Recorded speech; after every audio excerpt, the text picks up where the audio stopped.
ਅੱਜ ਅਸੀਂ ਵਿਚਾਰ ਕਰਾਂਗੇ ਕਿ ਪਰਮਾਤਮਾ ਹੈ। Does God exist? Does God really exist? ਤੁਹਾਨੂੰ ਕੀ ਲੱਗਦਾ ਹੈ? ਤੁਹਾਡੀ ਸੋਚ ਦੇ ਮੁਤਾਬਿਕ ਇਸ ਦੁਨੀਆ ਤੇ ਪਰਮਾਤਮਾ ਨਾਮ ਦੀ ਕੋਈ ਚੀਜ਼ ਹੈ? ਇਸ ਤਰ੍ਹਾਂ ਦੀਆਂ ਡਿਬੇਟਸ ਬਹੁਤ ਹਜ਼ਾਰਾਂ ਲੱਖਾਂ ਸਾਲਾਂ ਤੋਂ ਚੱਲਦੀਆਂ ਆ ਰਹੀਆਂ ਨੇ। ਬਹੁਤ ਧਰਮ ਬਣੇ, ਸਾਰੇ ਧਰਮਾਂ ਦੀ ਡੈਫੀਨੇਸ਼ਨ ਆਪਣੀ ਆਪਣੀ ਹੈ ਪਰਮਾਤਮਾ ਨੂੰ ਲੈ ਕੇ, ਬਟ ਸਾਰਿਆਂ ਦਾ ਮੰਨਣਾ ਇਹ ਹੈ ਕਿ ਹਾਂ, ਬਿਲਕੁਲ ਪਰਮਾਤਮਾ ਹੈ। ਦੂਸਰੇ ਪਾਸੇ ਕੁਝ ਐਥੀਇਸਟ ਲੋਕ, ਨਾਸਤਿਕ ਲੋਕ ਵੀ ਮੌਜੂਦ ਹਨ ਇਸ ਧਰਤੀ ਤੇ, ਜਿਨ੍ਹਾਂ ਦਾ ਮੰਨਣਾ ਹੈ ਕਿ ਪਰਮਾਤਮਾ ਨਾਮ ਦੀ ਚੀਜ਼ ਇਸ ਦੁਨੀਆ ਤੇ ਨਹੀਂ ਹੈ ਜਾਂ ਪਰਮਾਤਮਾ ਨਹੀਂ ਹੈ। ਇਹ ਸਮਝਣ ਤੋਂ ਪਹਿਲਾਂ ਸਾਨੂੰ ਆਪਣੀ ਸੋਚ ਸਮਝਣੀ ਪਵੇਗੀ। ਸਾਡੀ ਸੋਚ ਕੀ ਹੈ? ਇਨਸਾਨ ਦੀ ਸੋਚ ਹਰ ਦਿਨ ਬਦਲਦੀ ਹੈ। ਜੇ ਤੁਹਾਡੀ ਸੋਚ ਨਹੀਂ ਬਦਲੀ ਤਾਂ ਤੁਸੀਂ ਕੁਝ ਗਲਤ ਕਰ ਰਹੇ ਹੋ। ਅੱਜ ਤੁਹਾਡਾ ਮੰਨਣਾ ਹੋ ਸਕਦਾ ਹੈ ਕਿ ਪਰਮਾਤਮਾ ਨਹੀਂ, ਕੱਲ ਨੂੰ ਇਹ ਹੋ ਸਕਦਾ ਹੈ ਕਿ ਪਰਮਾਤਮਾ ਹੈ, ਜਾਂ ਅੱਜ ਹੋ ਸਕਦਾ ਹੈ ਕਿ ਪਰਮਾਤਮਾ ਹੈ ਤੇ ਕੱਲ ਹੋ ਸਕਦਾ ਹੈ ਕਿ ਪਰਮਾਤਮਾ ਨਹੀਂ ਹੈ। ਉਹ ਸਭ ਚੀਜ਼ਾਂ, ਉਹ ਸਭ ਕੁਝ ਇੰਸੀਡੈਂਟ ਤੇ ਡਿਪੈਂਡ ਕਰਦਾ ਹੈ। ਇੰਸੀਡੈਂਟ ਮਤਲਬ ਕਿ ਹਾਲਾਤਾਂ ਤੇ, ਤੁਹਾਡੇ ਅੱਜ ਦੇ ਹਾਲਾਤ ਦੇ ਹਿਸਾਬ ਨਾਲ ਪਰਮਾਤਮਾ ਹੈ। ਕੱਲ ਦੇ ਹਾਲਾਤਾਂ ਦੇ ਹਿਸਾਬ ਨਾਲ ਤੁਸੀਂ ਸੋਚ ਸਕਦੇ ਹੋ ਕਿ ਪਰਮਾਤਮਾ ਨਹੀਂ ਹੈ। ਬਟ ਜੇ ਤੁਸੀਂ ਮੈਨੂੰ ਪੁੱਛੋ ਤਾਂ ਮੈਂ ਕਹਾਂਗਾ ਕਿ ਪਰਮਾਤਮਾ ਹੈ। ਵਿਗਿਆਨ ਨੇ ਬਹੁਤ ਜ਼ਿਆਦਾ ਤਰੱਕੀ ਕਰ ਲਈ। ਮੈਂ ਵਿਗਿਆਨ ਸਾਇੰਸ ਦਾ ਵਿਦਿਆਰਥੀ ਰਿਹਾ, ਸਟੂਡੈਂਟ ਰਿਹਾ, ਤਾਂ ਇਸ ਕਰਕੇ ਫੈਕਟਸ ਦੇ ਨਾਲ ਅਸੀਂ ਕੁਝ ਗੱਲਾਂ ਕਰਾਂਗੇ। ਪਰਮਾਤਮਾ, ਗॉड, ਰੱਬ, ਇਹ ਸਭ ਨਾਮ ਇਨਸਾਨ ਦੇ ਬਣਾਏ ਹੋਏ ਨੇ। ਇਨਸਾਨ ਇਸ ਧਰਤੀ ਤੇ ਆਇਆ, ਉਸ ਤੋਂ ਬਾਅਦ ਅਸੀਂ ਸਭ ਕੁਝ ਇਨਵੈਂਟ ਕੀਤਾ। ਇਲੈਕਟ੍ਰੋਨ, ਪ੍ਰੋਟੋਨ, ਨਿਊਟਰੋਨ, ਇਹ ਸਭ ਅਸੀਂ ਵਿਗਿਆਨ ਦੇ ਵਿਦਿਆਰਥੀ ਜਾਣਦੇ ਨੇ।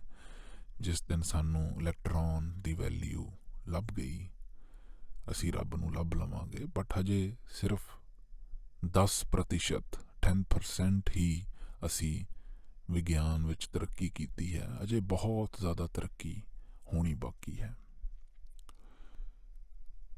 ਅਸੀਂ ਯੂਨੀਵਰਸ, ਬ੍ਰਹਮਾਂਡ ਬਾਰੇ ਜਾਣਿਆ, ਵਿਗਿਆਨ ਨੇ ਇੱਥੇ ਤੱਕ ਜਾਣਿਆ। ਉਸ ਤੋਂ ਬਾਅਦ ਸਟੀਫਨ ਹਾਕਿੰਗ ਨੇ ਬਿਗ ਬੈਂਗ ਥਿਊਰੀ ਲੱਭੀ। ਸਾਨੂੰ ਇੱਥੇ ਤੱਕ ਥੋੜੀ ਜਿਹੀ ਆਸ ਹੋਈ ਕਿ ਇਹ ਕੱਲਾ ਇੱਕ ਹੀ ਯੂਨੀਵਰਸ ਨਹੀਂ, ਇਸ ਤੋਂ ਬਾਹਰ ਹੋਰ ਵੀ ਯੂਨੀਵਰਸ ਨੇ, ਲੱਖਾਂ ਯੂਨੀਵਰਸ ਹੋ ਸਕਦੇ ਨੇ। ਪਰ ਕੀ ਸਾਨੂੰ ਇਹ ਸਮਝਣ ਦੀ ਲੋੜ ਨਹੀਂ ਕਿ ਇਹ ਯੂਨੀਵਰਸ, ਇਹ ਸਾਰੇ ਪਲੈਨਟਸ ਕੋਈ ਤਾਂ ਹੈਂਡਲ ਕਰ ਰਿਹਾ, ਕੋਈ ਤਾਂ ਇਸ ਚੀਜ਼ ਨੂੰ ਚਲਾ ਰਿਹਾ। ਇਨਸਾਨ ਦਾ ਮਕੈਨਿਜ਼ਮ, ਇਸ ਦੁਨੀਆ ਤੇ ਇਸ ਅਰਥ ਦੇ ਉੱਤੇ ਮਕੈਨਿਜ਼ਮ, ਇਸ ਲੈਵਲ ਦਾ ਕੰਪਲੈਕਸ ਮਸ਼ੀਨ ਜਿਹੜਾ ਸਾਡਾ ਸਰੀਰ ਹੈ, ਹਰ ਇੱਕ ਚੀਜ਼ ਸਿਸਟਮ ਦੇ ਅਕੋਰਡਿੰਗ ਇਸ ਧਰਤੀ ਦੇ ਉੱਤੇ ਚੱਲ ਰਹੀ ਹੈ। ਇਨਸਾਨ ਤੋਂ ਲੈ ਕੇ ਜਾਨਵਰ ਤੋਂ ਲੈ ਕੇ ਪੇੜ ਪੌਦਿਆਂ ਤੋਂ ਲੈ ਕੇ ਹਰ ਇੱਕ ਚੀਜ਼ ਸਿਸਟਮ ਦੇ ਵਿੱਚ ਹੈ।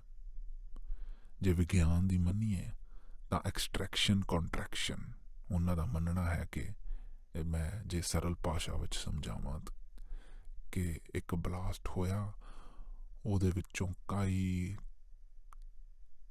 ਤਿਨਕੇ ਦੇ ਬਰਾਬਰ ਉਸ ਯੂਨੀਵਰਸ ਦੇ ਵਿੱਚ ਤਾਂ ਤਿਨਕੇ ਦੇ ਬਰਾਬਰ ਸਾਰੇ ਵੱਖਰੇ ਵੱਖਰੇ ਹੋ ਗਏ। ਉਹਨਾਂ ਵਿੱਚੋਂ ਇੱਕ ਅਰਥ ਵੀ ਪਲੈਨਟ ਹੈ। ਕੋਈ ਤਾਂ ਸ਼ਕਤੀ ਹੈ ਜੋ ਇਹ ਸਭ ਚੀਜ਼ਾਂ ਨੂੰ ਚਲਾ ਰਹੀ ਹੈ। ਅਸੀਂ ਇਹ ਇਗਨੋਰ ਨਹੀਂ ਕਰ ਸਕਦੇ। ਨਾਸਤਿਕ ਤੁਸੀਂ ਹੋ ਸਕਦੇ ਹੋ, ਤੁਸੀਂ ਸੋਚ ਸਕਦੇ ਹੋ ਆਪਣੇ ਹਾਲਾਤਾਂ ਨੂੰ ਲੈ ਕੇ ਤੁਸੀਂ ਨਾਸਤਿਕ ਹੋ ਸਕਦੇ ਹੋ, ਲੇਕਿਨ ਤੁਹਾਨੂੰ ਇਹ ਵੀ ਮੰਨਣਾ ਪਏਗਾ ਕਿ ਕੋਈ ਸ਼ਕਤੀ ਤਾਂ ਹੈ। ਤੁਸੀਂ ਕੋਈ ਮਾੜਾ ਕਰਮ ਕਰਦੇ ਹੋ, ਇਹਦਾ ਮਤਲਬ ਇਹ ਨਹੀਂ ਕਿ ਤੁਸੀਂ ਸਵੇਰੇ ਮਾੜਾ ਕਰਮ ਕੀਤਾ ਤੇ ਸ਼ਾਮ ਨੂੰ ਤੁਹਾਨੂੰ ਉਸ ਦੀ ਸਜ਼ਾ ਮਿਲ ਜਾਏਗੀ। ਤੁਸੀਂ ਸਵੇਰੇ ਕੋਈ ਚੰਗਾ ਕੰਮ ਕੀਤਾ ਤੇ ਸ਼ਾਮ ਨੂੰ ਤੁਹਾਨੂੰ ਉਸ ਚੀਜ਼ ਦਾ ਫਲ ਮਿਲ ਜਾਏਗਾ। ਇਸ ਤਰ੍ਹਾਂ ਇਹ ਦੁਨੀਆ ਨਹੀਂ ਚੱਲਦੀ। ਰੱਬ ਇਸ ਤਰ੍ਹਾਂ ਵਰਕ ਨਹੀਂ ਕਰਦਾ। ਇਸ ਤਰ੍ਹਾਂ ਤੁਸੀਂ ਉਮੀਦ ਨਹੀਂ ਰੱਖ ਸਕਦੇ। ਕਰਮ ਬਹੁਤ ਵੱਡੀ ਚੀਜ਼ ਪਰਮਾਤਮਾ ਨੇ ਸਾਨੂੰ ਦਿੱਤੀ ਹੈ। ਹੱਥਾਂ ਪੈਰਾਂ ਦੇ ਨਾਲ ਨਾਲ ਸਾਨੂੰ ਦਿਮਾਗ, ਸੋਚ, ਸਾਨੂੰ ਸੋਚਣ ਦੀ ਸ਼ਕਤੀ, ਸਾਨੂੰ ਉਸ ਸ਼ਕਤੀ ਨੂੰ ਐਕਸਪ੍ਰੈਸ ਕਰਨ ਦੀ, ਦੱਸਣ ਦੀ ਸ਼ਕਤੀ, ਬੋਲਣ ਦੀ ਸ਼ਕਤੀ ਦਿੱਤੀ ਹੈ। ਤੁਸੀਂ ਪਰਮਾਤਮਾ ਕੋਲੋਂ ਕੁਝ ਮੰਗਦੇ ਹੋ, ਉਹ ਐਨਰਜੀ ਪਰਮਾਤਮਾ ਤੱਕ ਪਹੁੰਚਦੀ ਹੈ। ਪ੍ਰੇਅਰ ਕਰਦੇ ਹੋ, ਤੁਹਾਨੂੰ ਲੱਗਦਾ ਹੈ ਪ੍ਰੇਅਰ ਕਿੱਦਾਂ ਬਣੀ?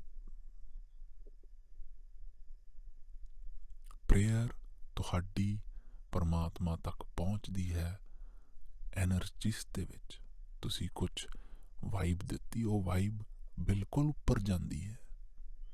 ਅਸੀਂ ਉੱਪਰ ਨੂੰ ਦੇਖ ਕੇ, ਪੁਰਾਣੇ ਜ਼ਮਾਨੇ ਵਿੱਚ ਕੋਈ ਮੀਂਹ ਪੈਂਦਾ ਸੀ, ਬੱਦਲ ਗਰਜਦੇ ਸੀ, ਉੱਪਰ ਨੂੰ ਦੇਖ ਕੇ ਅਸੀਂ ਰੱਬ ਰੱਬ ਕਰਦੇ ਸੀ।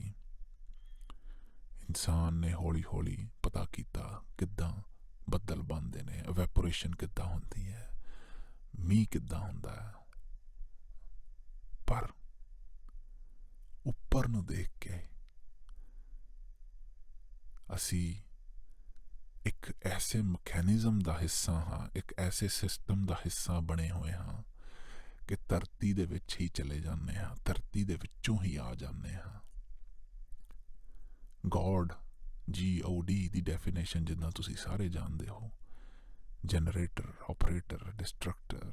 ਦੀ ਕੋਈ ਚੀਜ਼ ਜਨਰੇਟ ਹੁੰਦੀ ਹੈ, ਫਿਰ ਆਪਰੇਟ ਹੁੰਦੀ ਹੈ, ਫਿਰ ਉਹ ਡਿਸਟਰੋਏ ਹੋ ਜਾਂਦੀ ਹੈ। ਹਰ ਇੱਕ ਚੀਜ਼ ਦਾ ਇਹੋ ਹੀ ਮਕੈਨਿਜ਼ਮ ਹੈ। ਜੋ ਬਣਿਆ ਹੈ ਇਸ ਦੁਨੀਆ ਤੇ ਉਸਨੇ ਮਿਟਣਾ ਹੈ, ਜੋ ਪੈਦਾ ਹੋਇਆ ਉਸਨੇ ਮਰਨਾ ਹੈ। ਤੁਹਾਨੂੰ ਇਹ ਸਮਝਣ ਦੀ ਲੋੜ ਹੈ। ਹੁਣ ਅਸੀਂ ਇਸ ਵੀਡੀਓ ਤੇ ਗੱਲ ਕਰਨੀ ਹੈ, ਜੋ ਕਰ ਰਹੇ ਹਾਂ ਕਿ ਕੀ ਪਰਮਾਤਮਾ ਹੈ? ਬਿਲਕੁਲ ਹੈ। ਵਿਗਿਆਨ ਨੇ ਇੰਨੀ ਤਰੱਕੀ ਕਰ ਲਈ, ਪਰ ਉਹਨਾਂ ਕੋਲ ਇਸ ਚੀਜ਼ ਨੂੰ ਝੂਠਾ ਪਾਉਣ ਦੀ ਕੋਈ ਵੀ ਥਿਊਰੀ ਨਹੀਂ ਆਈ ਜਿਸ ਵਿੱਚ ਇਹ ਕਿਹਾ ਜਾਵੇ ਕਿ ਰੱਬ ਨਹੀਂ ਹੈ। ਤੁਸੀਂ ਮੈਨੂੰ ਦਿਖਾ ਦਿਓ ਕਿਤੇ ਇਹ ਹੋਵੇ। ਹਾਂ, ਇਹ ਜ਼ਰੂਰ ਹੈ ਕਿ ਕੋਈ ਵਿਗਿਆਨ ਨੇ ਇਹ ਜ਼ਰੂਰ ਮੰਨਿਆ ਹੈ ਕਿ ਕੋਈ ਨੈਚੁਰਲ ਪਾਵਰ, ਕੋਈ ਨੈਚੁਰਲ ਸ਼ਕਤੀ ਹੈ ਜੋ ਇਹ ਸਭ ਕੁਝ ਚਲਾ ਰਹੀ ਹੈ। ਸੋ ਪਰਮਾਤਮਾ ਬਿਲਕੁਲ ਹੈ। ਪਰਮਾਤਮਾ ਬਿਲਕੁਲ ਤੁਹਾਡੀ ਸੁਣਦਾ ਹੈ। ਪਰਮਾਤਮਾ ਬਿਲਕੁਲ ਤੁਹਾਨੂੰ ਫਲ ਦੇਗਾ। ਪਰਮਾਤਮਾ ਬਿਲਕੁਲ ਤੁਹਾਨੂੰ ਸਜ਼ਾ ਦੇਗਾ। ਪਰਮਾਤਮਾ ਦਾ ਕੰਮ ਸਜ਼ਾ ਦੇਣਾ ਨਹੀਂ, ਪਰ ਉਹ ਤੁਹਾਡੇ ਕਰਮਾਂ ਤੇ ਡਿਪੈਂਡ ਕਰਦਾ ਹੈ। ਪਰਮਾਤਮਾ ਨੇ ਤੁਹਾਡੇ ਹੱਥ ਵੱਸ ਸਾਰਾ ਕੁਝ ਦਿੱਤਾ ਹੋਇਆ। ਇਹ ਤੁਹਾਡੇ ਹੱਥ ਵੱਸ ਹੈ। ਤੁਸੀਂ ਕਿਸੇ ਦਾ ਮਾੜਾ ਕਰੋਗੇ, ਮਾੜਾ ਸੋਚੋਗੇ, ਪਰਮਾਤਮਾ ਦੇਖ ਰਿਹਾ ਹੈ। ਤੁਸੀਂ ਕਿਸੇ ਨਾਲ ਚੰਗਾ ਕਰੋਗੇ, ਪਰਮਾਤਮਾ ਦੇਖ ਰਿਹਾ ਹੈ। ਤੁਸੀਂ ਆਪਣੀ ਜ਼ਿੰਦਗੀ ਇਸ ਸੋਚ ਵਿੱਚ ਜੇ ਗੁਜ਼ਾਰੋਗੇ ਕਿ ਪਰਮਾਤਮਾ ਹੈ, ਮੈਂ ਤੁਹਾਨੂੰ ਲਿਖ ਕੇ ਦੇਣ ਨੂੰ ਤਿਆਰ ਹਾਂ ਕਿ ਤੁਹਾਡੇ ਦੁੱਖ ਤਕਲੀਫ ਸਾਰੇ ਦੂਰ ਹੋ ਜਾਣਗੇ। ਉਸ ਨੂੰ ਮੈਂ ਉਦਾਹਰਨ ਦੇ ਤੌਰ ਤੇ ਐਗਜ਼ਾਮਪਲ ਦਿੰਨਾ, ਐਗਜ਼ਾਮਪਲ ਇੱਕ ਦੇਣ ਦੀ ਕੋਸ਼ਿਸ਼ ਕਰਦਾ। ਤੁਹਾਨੂੰ ਇਸ ਤਰ੍ਹਾਂ ਲੱਗਦਾ ਹੈ ਕਿ ਤੁਹਾਡੇ ਨਾਲ ਕੋਈ ਇਨਸਾਨ ਮਾੜਾ ਕਰ ਰਿਹਾ, ਤੁਸੀਂ ਉਸ ਸੋਚ ਨੂੰ ਲੈ ਕੇ ਆਪਣੇ ਸਰੀਰ ਨੂੰ ਕਸ਼ਟ ਦਿੰਦੇ ਹੋ, ਤੁਸੀਂ ਸਟ੍ਰੈਸ ਪਾਉਂਦੇ ਹੋ। ਆਖਿਰ ਹਰ ਇੱਕ ਇਨਸਾਨ ਦੀਆਂ ਫੀਲਿੰਗਸ ਇਸੇ ਤਰ੍ਹਾਂ ਚੱਲਦੀਆਂ ਨੇ। ਤੁਹਾਡੇ ਨਾਲ ਕੋਈ ਮਾੜਾ ਕਰਦਾ, ਤੁਸੀਂ ਮਨ ਦੇ ਵਿੱਚ ਅੱਗ ਬਬੂਲਾ ਹੋ ਜਾਂਦੇ ਹੋ, ਨੁਕਸਾਨ ਤੁਹਾਡਾ ਹੀ ਹੋ ਰਿਹਾ ਹੈ, ਤੁਸੀਂ ਸਟ੍ਰੈਸ 'ਚ ਚਲੇ ਜਾਂਦੇ ਹੋ, ਤੁਸੀਂ ਐਂਜ਼ਾਈਟੀ ਵਿੱਚ ਚਲੇ ਜਾਂਦੇ ਹੋ। ਬਟ ਸੋਚ ਕੇ ਦੇਖੋ, ਜੇ ਤੁਹਾਨੂੰ ਇਹ ਯਕੀਨ ਹੋਵੇ, ਇਹ ਫੇਥ ਹੋਵੇ ਕਿ ਰੱਬ ਹੈ, ਤੁਸੀਂ ਕਦੇ ਵੀ ਇਸ ਚੀਜ਼ ਦੀ ਟੈਨਸ਼ਨ ਸਟ੍ਰੈਸ ਨਹੀਂ ਲਓਗੇ। ਤੁਸੀਂ ਕਹੋਗੇ ਕਿ ਜੇ ਉਸ ਇਨਸਾਨ ਨੇ ਮੇਰਾ ਮਾੜਾ ਕੀਤਾ ਤਾਂ ਰੱਬ ਦੇਖ ਰਿਹਾ ਹੈ, ਜੇ ਰੱਬ ਮੇਰੇ ਚੰਗੇ ਕਰਮ ਦੇਖ ਰਿਹਾ ਹੈ ਤਾਂ ਉਸ ਦੇ ਮਾੜੇ ਕਰਮ ਵੀ ਦੇਖ ਰਿਹਾ ਹੈ। ਮੈਨੂੰ ਕਿਸੇ ਨੂੰ ਸਜ਼ਾ ਦੇਣ ਦੀ ਲੋੜ ਨਹੀਂ, ਰੱਬ ਦੇਗਾ। ਤੁਸੀਂ ਆਪਣਾ ਸਾਰਾ ਕੁਝ ਰੱਬ ਤੇ ਛੱਡ ਦਿੰਦੇ ਹੋ।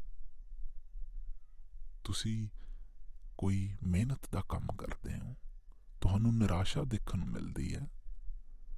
ਜੇ ਤੁਹਾਨੂੰ ਯਕੀਨ ਨਹੀਂ ਕਿ ਰੱਬ ਨਹੀਂ ਹੈ ਤਾਂ ਤੁਸੀਂ ਆਪਣੇ ਆਪ ਨੂੰ ਦੋਸ਼ ਦਿਓਗੇ।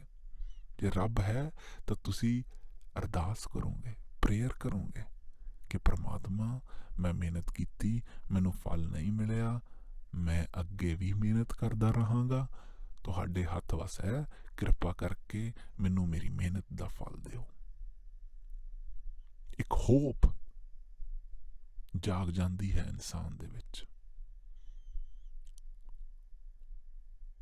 ਸੋ ਜੇ ਤੁਸੀਂ ਨਾਸਤਿਕ ਹੋ, ਰੱਬ ਨੂੰ ਨਹੀਂ ਮੰਨਦੇ ਹੋ, ਤਾਂ ਤੁਸੀਂ ਸਿਰਫ ਇੱਕ ਫੇਥ ਰੱਖ ਕੇ ਆਪਣੇ ਬੈਨੀਫਿਟ ਲਈ ਇਹ ਮੰਨਣਾ ਸ਼ੁਰੂ ਕਰ ਦਿਓ ਕਿ ਰੱਬ ਹੈ।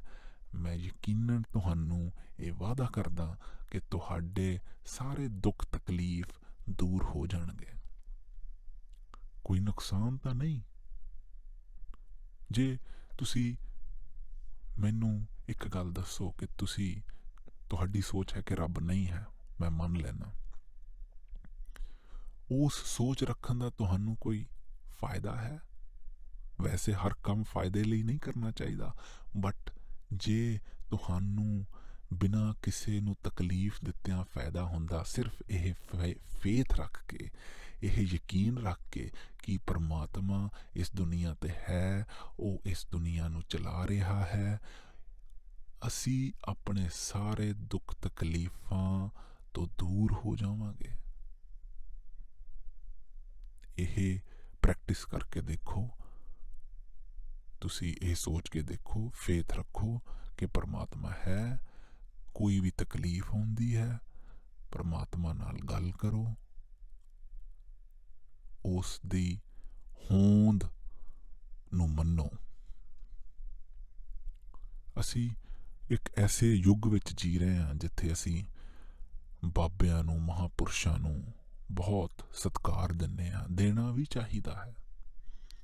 ਪਰ ਤੁਸੀਂ ਕਦੀ ਇਹ ਸੋਚਿਆ ਕਿ ਅਸੀਂ ਜ਼ਿਆਦਾ ਲੋਕ ਬਾਬਿਆਂ ਦੇ, ਮਹਾਂਪੁਰਸ਼ਾਂ ਦੇ ਯਕੀਨ ਜ਼ਿਆਦਾ ਕਰਦੇ ਹਾਂ ਕਿਉਂਕਿ ਸਾਨੂੰ ਉੱਥੋਂ ਰਿਸਪੌਂਸ ਵਾਪਸ ਆਉਂਦਾ ਹੈ।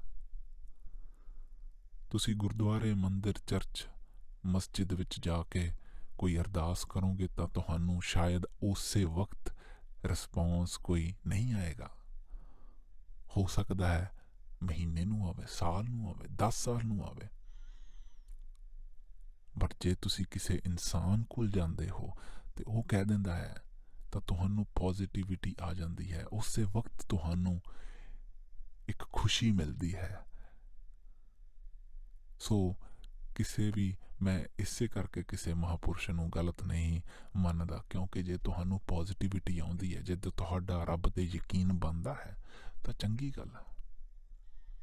ਬਸ ਉਹ ਮਹਾਂਪੁਰਸ਼ ਕਿਸੇ ਦਾ ਤੁਹਾਡਾ ਫਾਇਦਾ ਨਾ ਚੱਕੇ।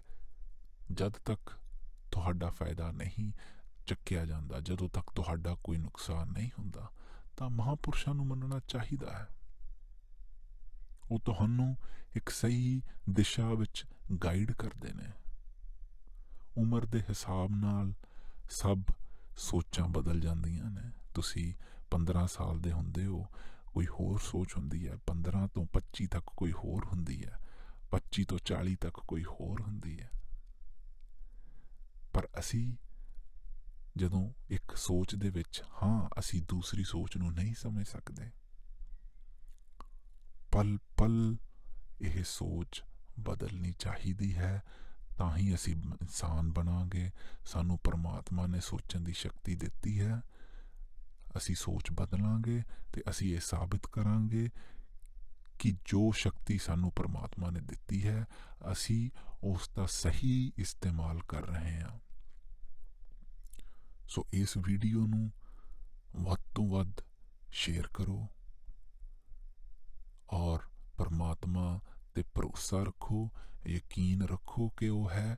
ਤੁਹਾਡੀਆਂ ਸਾਰੀਆਂ ਦੁੱਖ ਤਕਲੀਫਾਂ ਦੂਰ ਹੋਣਗੀਆਂ।